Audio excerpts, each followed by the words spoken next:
তাদের মোবাইলটাও যাতে না আনে ওটা একটু কাইন্ডলি বলবেন। মোবাইলটাও রিকোয়েস্ট করবো আনতে না, আবার মোবাইল সব আনতে হয়।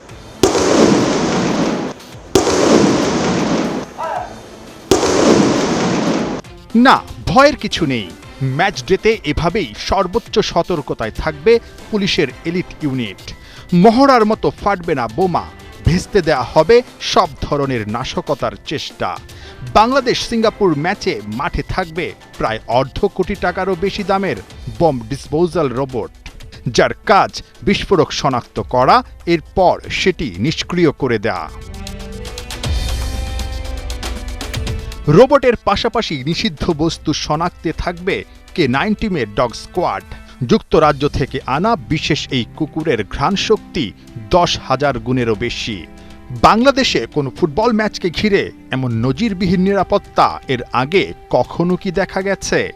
জাতীয় স্টেডিয়ামের সব গেট বন্ধ হয়ে যাবে ঠিক 100 মিনিট আগে।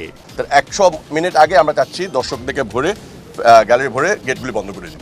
আপনারা যখন কালকে আসবেন প্লিজ খালি হাতে আসবেন, বেসিক নেসেসিটিস নিয়ে আসবেন, এক্সটার্নাল কিছু আনবেন না যেটা খেলাকে ক্ষতি করতে পারে। ইভেন তাদের মোবাইলটাও যাতে না আনে ওটা একটু কাইন্ডলি বলবেন। মোবাইলটাও রিকোয়েস্ট করবো আনতে না, আবার মোবাইল সব আনতে হয়। বাট আমরা রিকোয়েস্ট করবো যে অবজেক্ট হ্যাজার্ডাস, লাঠি, ফ্ল্যাগের সাথে যে পোল দেখলাম আমরা লাস্ট টাইম, এগুলো কিন্তু এবার ঢুকতে দেওয়া হবে না। ভুটান ম্যাচটা ছিল মাঠে আর মাঠের বাইরে সিঙ্গাপুর ম্যাচের ড্রেস রিহার্সেল, যেখানে দর্শকদের স্রোত সামলাতে রীতিমতো হিমশিম খেতে হয় বাফুফেকে। ফুটবলের জোয়ারে নিরাপত্তার সব বাঁধ ভেঙে যায় এক নিমিষে। সিঙ্গাপুর ম্যাচে স্টেডিয়াম পাড়ায় ফ্যান জোনের ব্যবস্থা করার পরিকল্পনা থাকলেও সেটা অনিশ্চয়তায় সরে আসতে হয়েছে স্কাই ডাইভিংয়ের পরিকল্পনা থেকে। নিরাপত্তাই অগ্রাধিকার পাচ্ছে সবকিছুর ঊর্ধ্বে। আবহাওয়া কিন্তু খুব খারাপ, এই এখন খুব গরম এখন, সো হঠাৎ করে বৃষ্টি চলে আসতে পারে। সো স্কাই ডাইভিংয়ের জন্য এটা আমাদের মনে হয় না একটা সুটেবল টাইম, আর এটাকে রিস্কি এরিয়া হয়ে যায় যদি স্কাই ডাইভ করে মিস করে প্ল্যাটফর্ম। এটাও মানে সেফটি সিকিউরিটি দেখে কিন্তু আমরা মনে করেছি এটা এখন মেবি না করলেই বেস্ট। এই স্টেডিয়াম পাড়ায় ফ্যান জোনের কথা বলছেন, এখন কি সম্ভব কিনা আসলে এই পরিস্থিতিতে? এটা এই মুহূর্তে আমরা অনুমতি পাই নাই, আমাদের সাথে এখনো কথা চলমান আছে।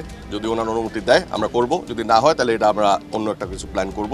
আর এই মুহূর্তে আমরা যেটা দেখেছি গত অতিথি খেলাতে প্রেশারে কিন্তু চাপ বেশিতে আমরা হ্যান্ডেল করতে পারিনি। সো আমরা আরও প্ল্যান করেছি, আমরা কিন্তু এক্সপ্যানশন একটা ডিজাইন দিয়েছি। এটা যদি অ্যাপ্রুভ হয় তাহলে হবে, যদি না হয় তাহলে এটা আমরা পরে জানাবো। একটা ম্যাচ গ্যালারিতে 20,000 দর্শকের স্রোত, টিভি স্ক্রিনে থাকবে কোটি কোটি ফুটবল প্রেমীর চোখ।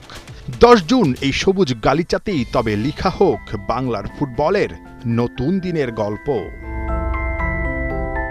নাহিয়ান বিন জসিম, 71।